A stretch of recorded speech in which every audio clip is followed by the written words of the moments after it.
It's about 7:30 in the morning and the cough syrup is going fucking crazy. Look at those bubbles. I actually had to clean out the airlock last night. It was getting overflowed with this stuff because the bag was sunk too far and it was bloating and it was pushing all the liquid up.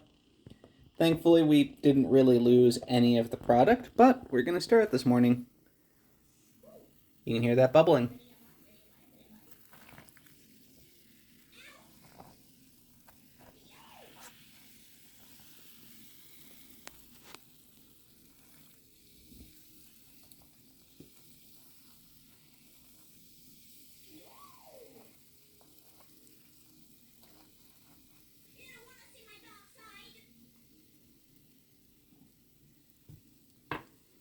And we screw the lid back on.